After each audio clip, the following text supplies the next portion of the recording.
and welcome to a very special episode of the Wednesday Week. Regular watchers of this show will realise a couple of years ago we started to get a few fans on to talk about their experiences with Sheffield Wednesday and, how they started, how they got into it.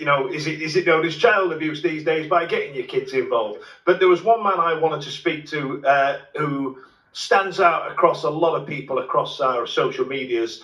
And he's the star of Praise the Grumble, star of Football Heaven. Ladies and gents, please welcome to the show. It's Mark Morehouse. It's Mark the Pitsmoor Owl. Mark, are you all right, pal? Oh, thank you, mate. Yeah, appreciate you. Thank you, mate. Nice one. Listen, as I've just said to you off air, there's a bloke in there that behind the tweets and behind the social media posts that I want to get to know. Somebody who, there's a family man in there. There's a bloke who loves his football club, and I wanted to give you a bit of a platform just to sort of sit and talk about yourself and tell me about some of your experiences and stuff like that. So I tell you what, let's get straight into it, Mark. Like, why Sheffield Wednesday? Tell me about the early years. So I was raised in Manchester in this like very early 70s. Moved to Sheffield in the early 80s. My uncle was Man City. One of them was. The rest were Wednesday. But my dad were Wednesday, and he drew it into me, about my surname, were Morehouse, we had to be proud of your name, tried to make out we were better than anybody else, and as a child I was like, whatever, Dad, and then when I got older, he used to take me in Sheffield City Centre, and we used to go to a pub called the Cannon, facing the old Crown Court, we're sort of a rough pub.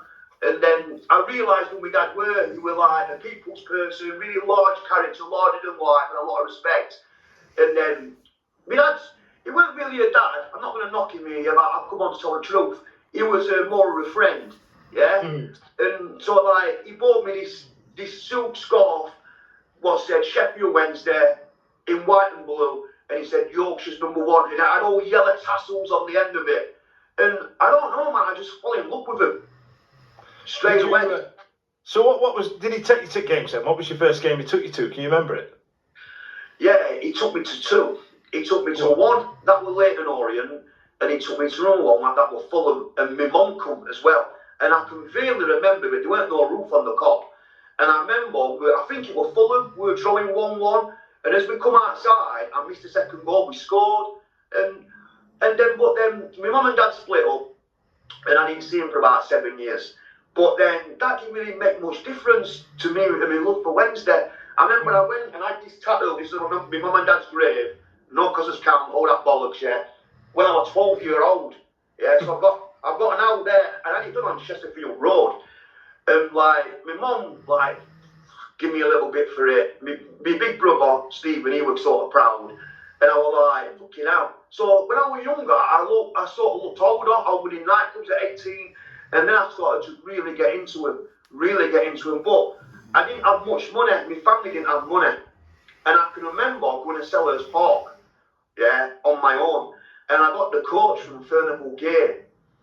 And he come round. So I've got no ticket. I sneaked on the coach, And I'm sat back at the coach. I just come down and gone, tickets please. I just said, oh shit, I've lost it. Do you know what I mean? And then, that was about a 12-year-old. And I got in, went on the Palace End. I can always remember there was Sainsbury's on their cop. It was Croydon, And then my love affair really did start to go for Wednesday. Really, I don't know, I become really obsessed. And I felt like at a time that if I didn't go, I'd let them down. Yeah. You know, when you're young, you have different mindsets when you get older, don't you? Do you know what I mean? Yeah. I used to have a pair of underpants that I used to have to wear when we went to Hillsborough. It was back in the Premier League years. It was that year we finished 7th, and I was like, I need to wear these pants every week. Because if I'm not there wearing these pants, then we're not going to finish top half, Grandad. You know what I mean? Wow. Yeah. Listen, have you got any superstitions like that? Have you? You know what I mean? Do you get ready in a certain way, or?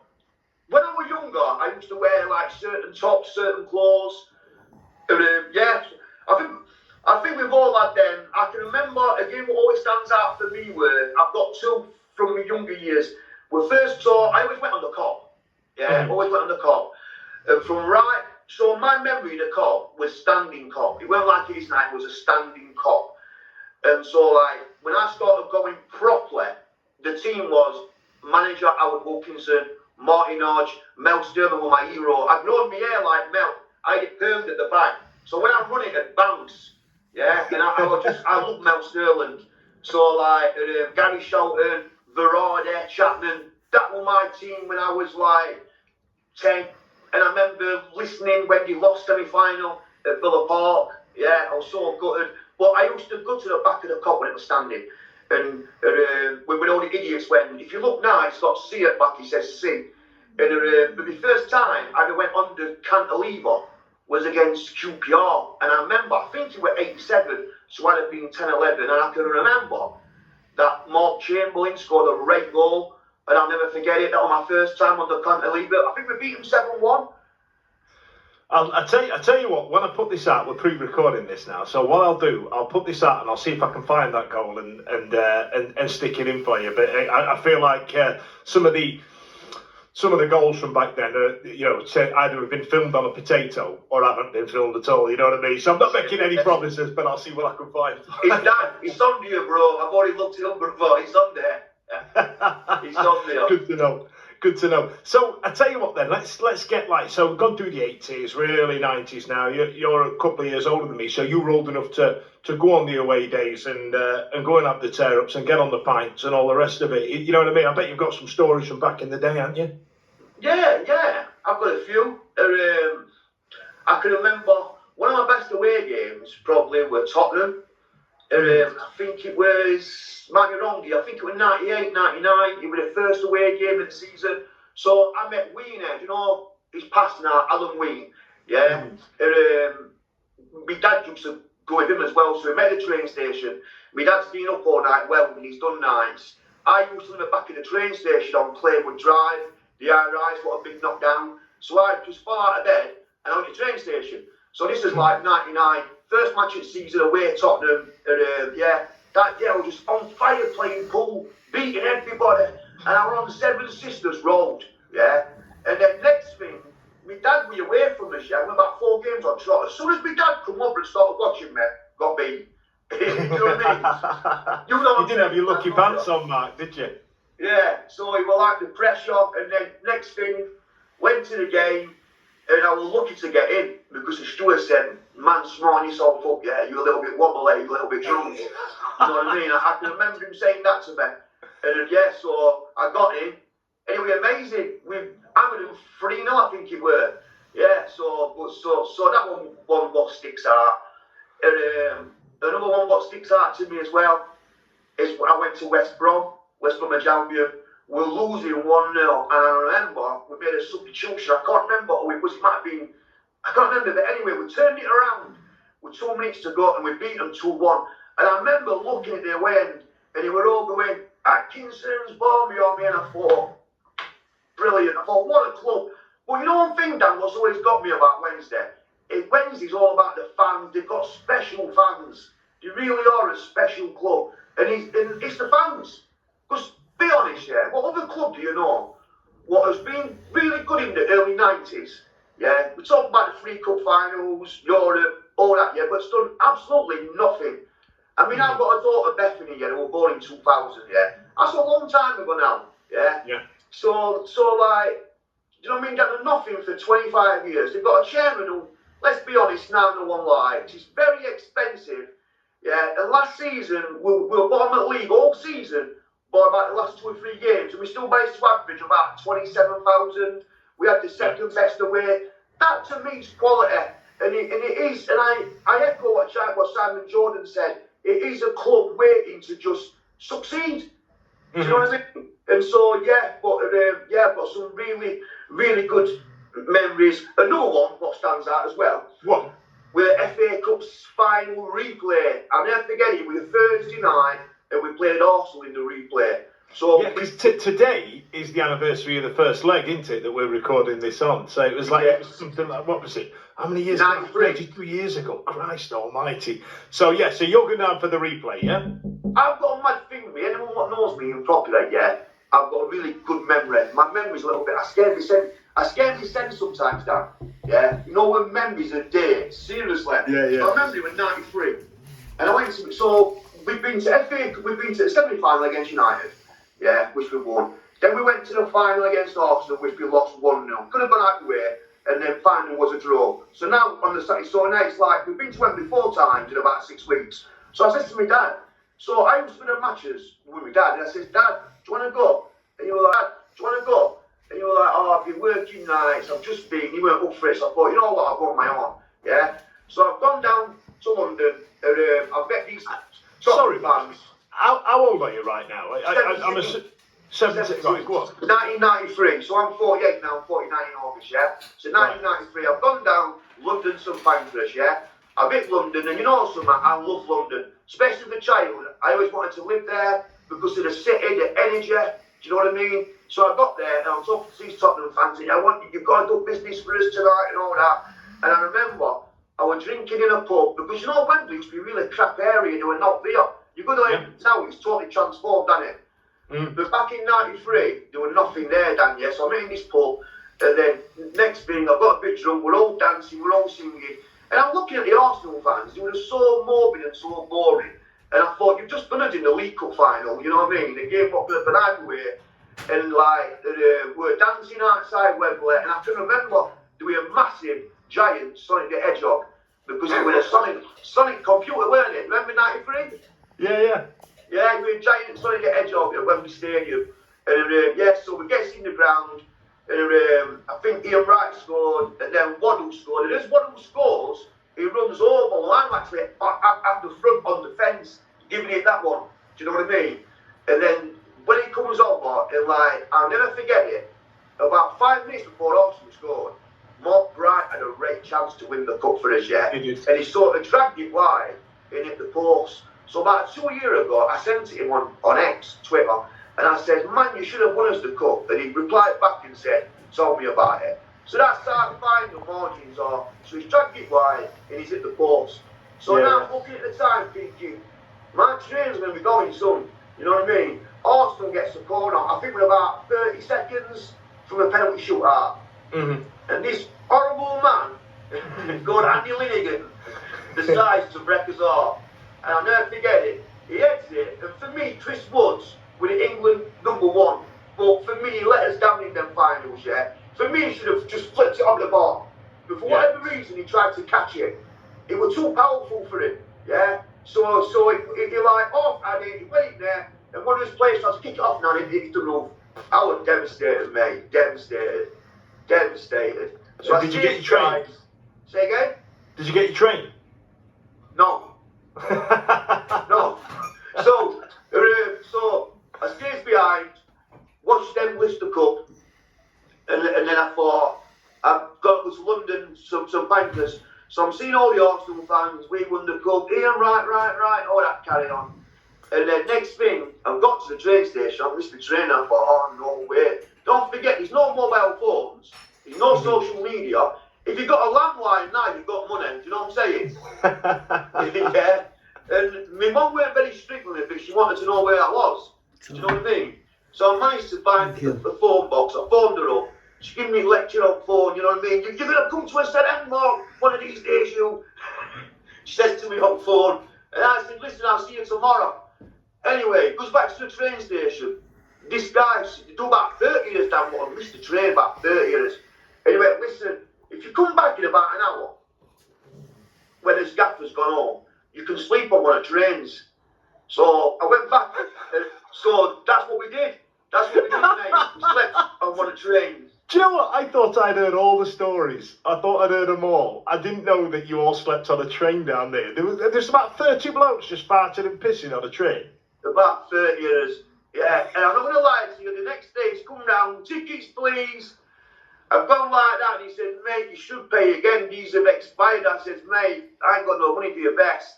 And he said, I watched you last night. He says, you've suffered enough, basically. Do you know what I mean? Because I had my little weighty scarf on. And that was it, man. That was it. Yeah. So I feel like stories like that you don't really get anymore. There was a lot more sense of community back all those years ago, weren't there? There was a lot more people that were like, go on, son, you're all right. Whereas that people spoke to each other. Now people don't speak, Dan. No, they don't. People don't speak anymore. You know when I have people like listen, I know a lot of people, me, but a lot of them are just, they're not friends. What's that word I'm looking for? Acquaintances. Acquaintances, yeah. And I'm like, man, talk to me. You know what I mean? We can still talk. It's always messages, and I think it's a little bit shallow, mate. It's not how I was brought up. You know what I mean? I know what you mean. I know what you mean. We're in that weird age group where I think I've said it before, where we had like an analog childhood, where it was all spit and sawdust and 70s and 80s and getting a clip round the ear. But as an adult, as you've hit your early 20s, all of a sudden we've had to have a digital adulthood, and all these things that are second nature to people, like messaging and social media, and even in your work, using computers and spreadsheets and stuff like that, are all stuff that we've had to teach ourselves as a grown-up. You know what I mean? And there's a few skills that have carried over, like talking, and I feel you're right there, Mark. I feel like society's missing something there. But it's all very cold now, isn't it? It's all very cold. It is. It's a bit transactional. I think somebody called it the other day, and I kind of like that phrase. But listen, let's move on. Did I see a picture of you running on the pitch online the other day? Did you get tearing on the pitch around the early 2000s? Yes. Tell me about that. 1991. Right. Against Chelsea in the That's second right. final. Yep. So, like the word Wembley when you're a kid, it's like it's a dream, innit? You know what I mean? Yeah. And mate, I was sick of watching Arsenal, Liverpool, Man United going to Wembley. I'm thinking, man, why can't it happen to my club? You know what I mean? And then one day, I'll never forget it, I was living at Gigglers on Old Brent Road, near Orson Grun Pub, if anyone knows. It's bang facing the tip side. And I'm just, do you know in life, things always happen when you least expect them. Yeah? Mm-hmm. So this one day, I've just glanced at telly, and I'm seeing Ron Atkinson with an umbrella on his pitch as manager. And I knew in that second that he was going to turn us around. I just knew it. Because he was the Man United manager. Yeah? And then he went to Atletico Madrid. So he basically, it was class and quality. And then basically, I remember going to Coventry. And we beat them 1-0, Pearson scored. We actually went on their end. And some naughty lads I went with. I used to knock around with older people when I was younger. So when I was nearly 15, I was hanging with 18-year-olds. And we used to go on their end. And you scored us ends, the OCS. So we went on to Coventry's end. We went on the Coventry's end. And then we beat them 1-0. And then I remember sitting on and said, go and get your boys. And didn't really not really happen, didn't really get any of the boys. And then police, I thought were going to move us and bring us back round the pitch, back into the away end, because that's what they used to do back then. Yeah, but they didn't. They just stood around us and let us watch the game. Now, if you did that now, you'd be arrested, you'd be banned, and that's how things have changed now. So, we watched the game. So then, I went to Chelsea in the first leg. So I'm dreaming of Wembley, and we beat them 2-0. So then, I've gone to the home game, and we've hammered them 4-1, hammered them, Chelsea, yeah? And then, I think there were about 34,000 here. At the end, I've run on the pitch, and I've just darted straight for Paul Williams. I've got a white Cabrini jacket on. Remember the Cabrini jackets now? Yeah? I ran straight up to Paul Williams, and I just kissed him. And then I'll leave him, and I run up to the Chelsea fans. So the Leopards laying lower now is shut because we know what happened in '89. Yeah, so I'm giving it big into Chelsea fans. You know what I mean? I'm only 14, 15, but I looked older. If they'd have got me, they'd have killed me. Yeah. So celebrated, and then went to Wembley, and my dream happened. If we'd have won or lost from watching all the big teams play the FA Cup final or the League Cup final, yeah. I wanted to see my team do it, and when we went, yeah, that was my dream done. But luckily for us, John Sheridan did the ding off the post back in there, and mate, rest is history. And then luckily enough, 2 years later, we went and got to 2 finals in the same season. And believe me, you and I, yeah, that will never, ever happen again. I know some people can say that I can never say never, but where's football's run now? Because let's be honest, if you're a billionaire, you could buy Skegness and they'd be champions of Europe, yeah? But no Sheffield team will get Super Cup finals in the same season ever again, period. In my opinion. I tell you what, Mark, if a billionaire does buy Skegness, my name will be in the history books. Worst disciplined player, 2002 to 2005. So, you know what I mean? If they're dishing out records, if Skegness Town do get up there, my photo's on the do not serve lift behind the bar. You know. So, listen, since those days where you're knocking about with the wrong uns and stuff like that, and this is the person I wanted to speak to. You've had your young lad, you know what I mean. You've had a young un. Do you take him to the football now and ruin his life with misery? I take him to football, yeah, but like he doesn't. I want to be honest with you, yeah. Do you know my son? He's not like into it like I was, yeah. Right. I like football and boxing, yeah. Big into both, yeah. He likes it, but last week we went to Manchester. And I was talking to him, and I says, "Do you want to go to?" I was talking about the season, and he said something to me. And I put it out on the tweet, a post, and it hurt me, yeah. But I got it. He says, "Dad, I don't really want to go out Chantilly's here anymore." Yeah. And I got it, and then I come back home, and I thought, I put a tweet out, yeah. And I'm going a little bit deep now, yeah. I put a tweet out, and I thought, and then I says to him, I says, for years and years and years, I've been telling people to go to Sheffield Wednesday, to go to Hillsborough. I says, but now I'm telling people not to go. And it hurt me saying that. I didn't think I'd ever seen the day that I'd said that. And that's because for years and years I stuck up for this guy on Radio Sheffield. Yeah, I stuck up for him. I said, listen, he spent the money, he's had a go, and I respect him for that. And I do. Yeah, but when you don't have no plan B, yeah, and you put all your eggs back in first 2 years. Let's be honest now, yeah. So in January, we were about 3 points off the playoffs. Mm-hmm. If he's not going to back Danny, then he's not going to back him all, is it? Let's be honest. He's not going to back him all, is there? So he's got Danny, who he knows is a good manager. He knows that we weren't asking to go and spend millions and millions, but then players we bought in, none of them, as far as I was concerned, were Danny's. None of them. He might have had a little say in the guy he got from Canada. Yeah. Do you know what I'm saying? Great. Yeah. He might have had a little bit. The rest of them, they weren't Danny's signings. Yeah, in my opinion. So if he's not going to invest, when you get in the playoffs, you've got as much chance as anybody else to get into the Premier League. Yeah, right. So it's this what I don't understand. You're only going to get your money back through Premier League, yeah? Is he trying to fluke it? You can't fluke it because it's the most, what's the word I'm looking for? Do you know, like, hardest league maybe in Europe to get out of? Yeah? And so they're running 3 points off the playoffs. He's not invested in Danny, he's not backed him. He's come up with a narrative saying, right, we've had a fallout, but guess what? He's my employee, so he's got to phone me. Now, that would be at the end of the minute. He says, my football club, yeah? With 3 points off, let's get a plan, let's see what we can do here. He didn't do any of that because that suited his narrative, because he didn't want to spend. So what I'm trying to say is, yeah, this summer, right, yeah, if he's not going to invest when he's only 3 points off and he's got Danny, he's not going to invest when he hasn't got Danny and when we've got 46 games to go, is it? No, do you know what, Mark? That's a really solid point. If you're not going to do it when we're close, you're not going to do it when we're nowhere near before a ball's been kicked, right? I get it. That makes sense. So I assume you've kind of flip-flopped on the chairman now. You've gone, look, he's had his chance. You know, I've stuck up for him. I'm kind of done with it now. Yes, yeah. I think, you know, sometimes you're like, we've got to give people a chance.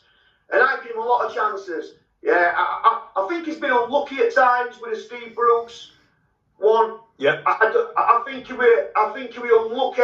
I think any other team other than Hull, we may be beating the final.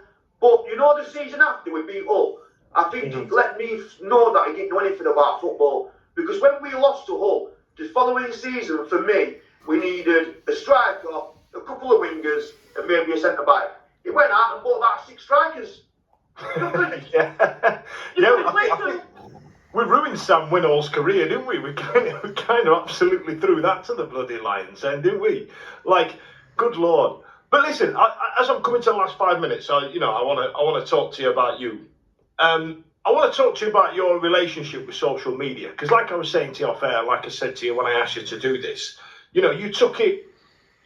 I mocked a picture up of you on Straight Outta Compton, and you took it in the good humour that I meant it. You know what I mean? And I kind of went, there's a bloke in there that I kind of want to know, and I want to know how you deal with the some of the negative posts and some of the responses you get back, especially from Sheffield United fans, because there is an element of you dish it out and they give it you back a little bit. Do you feel like they're not coming at it as at a banter level sometimes? Because some of it's quite difficult to read, and you seem to take it on the chin so well. I'm going to go a little bit deeper here again, yeah. So me, yeah, in 2002 I made a big mistake, yeah, and I went away for 5 years. I don't know if you know that or you don't. I just saw you mention it. When I was in there, I had to deal with the scum of society, really, yeah, and I thought, if these people in here can't, like, how can I put it, like, throw me under the bus or blind me, so to speak, yeah, right, and, because in there, there's a lot of not nice people, yeah, and you can't get away from them, Dan. Do you know what I mean? You're there with them 24/7, yeah. I'm not going to let some person who I don't know come into my house, yeah, and say something to me on social media and me be upset about it. I basically don't get to, you know what I'm saying? Yeah? I'm not one of these people, like, where someone says something to me and I hold it in my head, yeah? It just don't bother me. It's just like, just comes straight off me. Do you know what I mean? But like... Because you had that experience a couple of decades ago, it's kind of made you a bit thick-skinned a little bit. Yeah, you know what I mean? There's nothing that they can say to you that you've not heard before, really. That type of thing. Probably, yeah. And like, I love my kids. Like, I've got 2 daughters who I don't see, which culminated from the prison sentence. It happened a year into it, yeah. But and that were hard to deal with. One of my daughters come to see me a couple of years ago, but she was really worried about her mum finding out. Do you know what I mean? I felt really sorry for her. It was hard for her as well, yeah. But like for my mental health, yeah, I focus on my son, and I'm very lucky that I've got my son. Yeah, and being a dad to me means everything. And that's why I want to send Steve a message, because when I see him, how he interacts with his daughter, I think that's a real man. Do you know what I mean? And I respect that. Yeah, and that's what I do with, like, before I was incarcerated, yeah, obsessed, because my daughters were a little bit young, Chelsea and Bethany, yeah. I took them to Blackpool, to Skegness, everywhere with them. But unfortunately, things happen in life. Do you know what I mean? Yeah, but with my son, yeah, I do it with my son now. We might go like, I take him out, I'll go trampolining with him.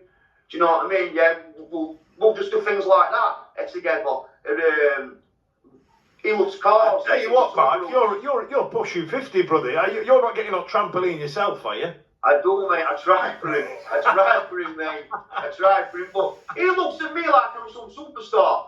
Do you know what I mean? I'm like, son, I'm nearly 50, and he's like, oh, come on, Dad, but you know something, I tried with him, and when we go to town, do you know that thing, they're building a building there called Sheffield, there's a park near the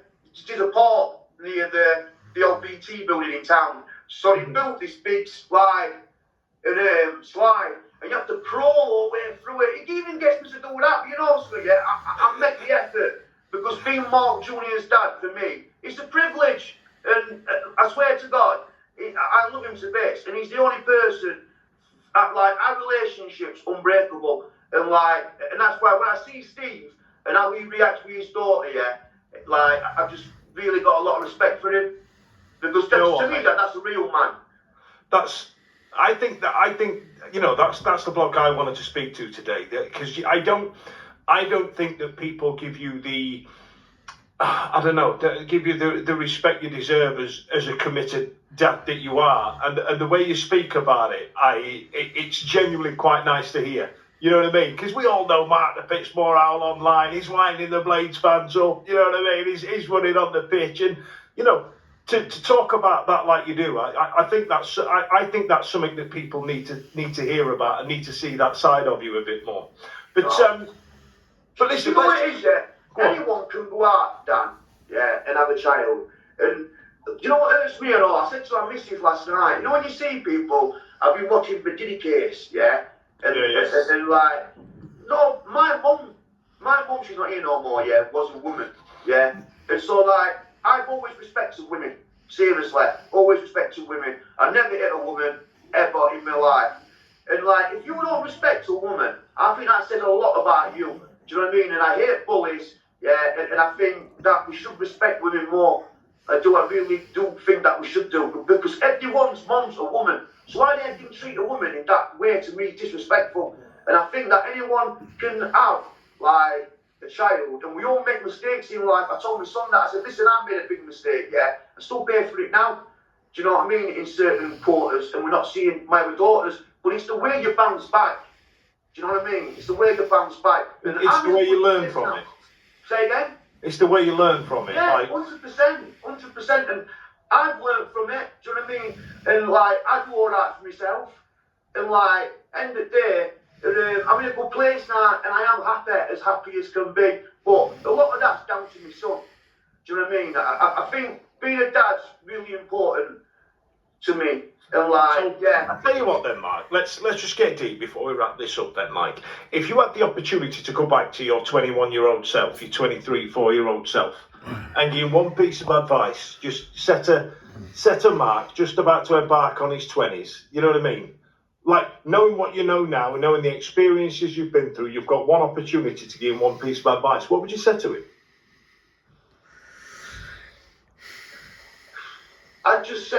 I'd basically said don't get involved with crime, because you might get looked at like when I come out, people were buying me drinks and this and that, yeah. But I was a mug because I lost 5 years.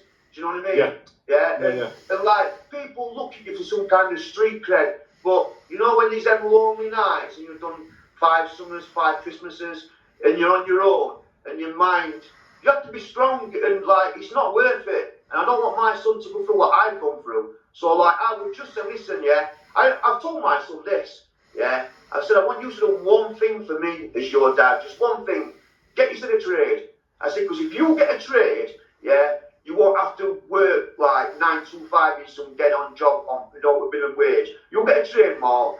Yeah, you'll always be able to sit back on that trade. Do you know what I mean? Yeah. And that's the one thing I've asked him to do. Do you know what I mean? And he likes bricklaying, he likes electrics. And listen, but do you know my son is like me, he likes nice things, he loves cars, he loves Subarus.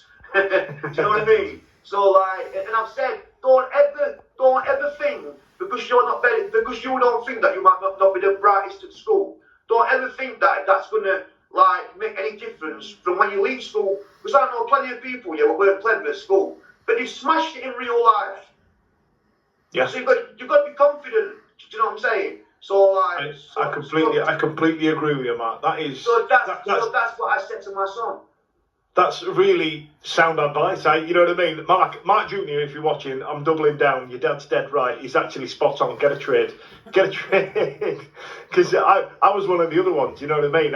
I was one of the clever knobheads at school and ended up working hospitality because I thought, I'll be all right. Somebody will give me something. Somebody will pass me something along. It'll be all right. I'm a clever knobhead. And then realised when I was about 23, shit, I'm gonna have to learn to do something here. You know what I mean? You do all right though, mate, don't you?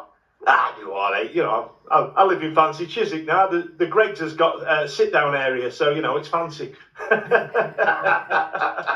So listen, Mike. Before we go, tell us about going forward. Then, so are you still going to be going to Hillsborough? What's next for Mark?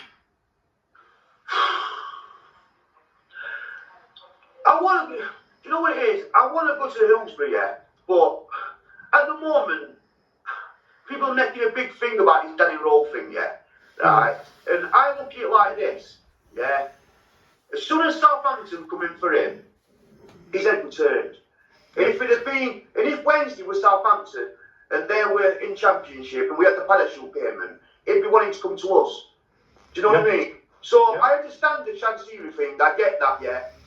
But I think we need to really put the pressure on Chancery. Dan, I just don't see it all happening good while he's here. I once spoke to him, mate, yeah, about ticket prices, and he went straight over his head. Over his head. Tell me about speaking to the chairman. I want to know all about it. Tell me about that. Do you know when that guy we employed, Munas, Sister. Yeah. He was looking at his watch. So I've got to get to the training ground. So I said, 2 minutes, Chairman. I says, right, you know, I said, this is a steel city, it's a working class city. I says, even if you put the prices down, £3, it'd make a big difference to people. Went straight over his head. Oh, my overheads, I had to pay this out, I had to pay this out. Just did not get it whatsoever. It was like, you know what I mean? I may as well not have said it. Do you understand? Because he lives a total different life, where his son goes on planes and he has showers on planes and all that sort of thing. He just don't get it, mate. But every time that we do good as a football club, he seems to come out and put it on a downer. But the future for me, I want us to get rid of the chairman.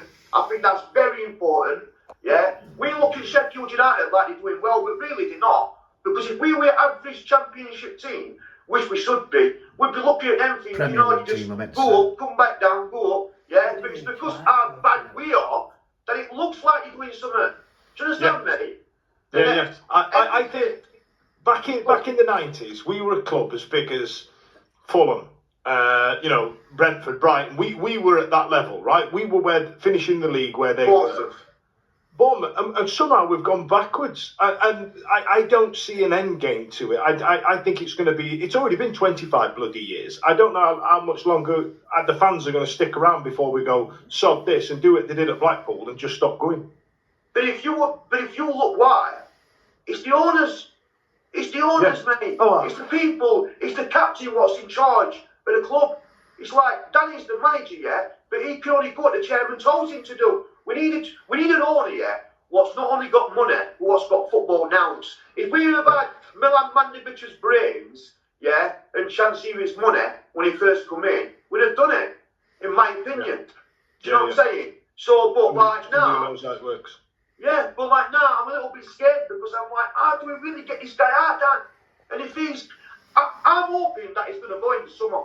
I really am, But you know, if not, mate, I hate saying this, but I just think, well, if you're funding him, is he not going to go? I remember when I went to Leeds, there were 23,000 at Leeds. We took 3,000. I sometimes giving them on social media to wind him up, But at the end of the day, he did it because he had Ken Bates, and he stopped going to get rid of Ken Bates, and it worked. So we might have to go down that road, bro. Do you know what I mean? I think that's the only way. I think as soon as we stop turning up, I think he'll go, because I think he sees us 100% like shit on his shoe, if I'm honest. I think he I don't think he gives a toss about us as people. And he don't work in the same circles and don't have the same personal skills and the same experiences that like you said, Mark, we're working class people from a working class area, and 2 or 3 quid to a lot of people will make a difference. It's the same when you look at a pint of beer and a packet of fags. You know what I mean? It's that type of thing. This is stuff we're like doing, and I think that what we're getting is levied. We're getting tax levied on our relationship with going to the football, and it's not just about the pitch. It's not just about the players. It's about the people you go with and the places you go beforehand and the routines you get to and the people you see and things like that. And I feel like he's taxing that experience, and I don't like it. And if all of a sudden he was taxing that experience and we're playing away at Man City twice a year and having a couple of London away days down at Chelsea, you go, all right, that's kind of football. I'd be able to shrug it off somewhat, but I feel like we're getting charged for wanting to spend some time with our pals, and I don't like that. I don't like it. 100%. My mate was a Sheffield United fan. He said to me, he says, he's spending money, but he's making you pay for it. He said, I won't pay them prices. You know what I mean? Them prices were really, really expensive. Dan, can I just clear something on here, please? Because I get a lot of people who always ask me why I don't want Radio Sheffield anymore. So do you mind if I just say it on here? Of course you can, pal. Of course you can. Right, so I was ringing Radio Sheffield up for about 15 years, and a guy who answered the phone, really nice guy, and he was basically put me through 9 times out of 10 that I'd phone up. And I thought, I can't get on overtime. I understand that, And then when they wanted Tango's phone number to go on, they phoned me up. So I give them the Tango's phone number. And then next thing, they do a thing where they said, do you have him in this thing? And they did a camera in it. And then they put a thing out, Football Legend, and said, is anybody else who you want to see? So they said, Mark Pitsmoor out. So I said, no problem, I want it. Next thing, oh, you're too busy, blah, blah, blah, blah. So then I find out that they've got a new producer on the phone, Right. on the thing. So every time I phone up, yeah, it's basically not like letting me on. So then my mate says, Stuart, we'll go to town hall. So I've gone to town hall, yeah. He says, pull in. Only a little kid. So I pulled in and I said, why are you letting me on anymore? And he says, oh, you made a joke about Jamaican cigarettes. So I said, so what?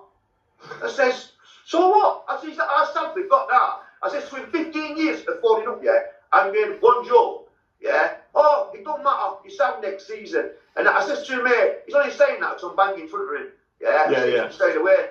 And then I phoned up, and he's basically not having me on. So I just thought, I sent a message saying, man, you're a coward. You couldn't say it in front of my face. I ain't going to phone up, yeah, for him to not let me on when I've been on the show for 15 years. So for me, the people like should have basically explained the loyalty, and they didn't. So end of the day, mate, I'm not going to ring up while he's on.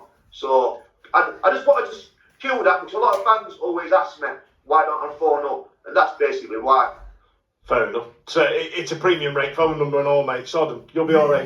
You'll be all right. Listen, Mark, I've got to meet somebody tonight that I've really enjoyed speaking to. It's been an absolute pleasure. Thank you so much for joining me this afternoon, mate. I look forward to one day, Bob Pine, when the new season starts, we'll meet up at Hillsborough and have a drink, mate. All right, Dan? Let's do it. It's been a pleasure. Stick on the line for me, pal. See you in a bit. Thanks a lot, Mark. Dan. Every week, live from 8 p.m.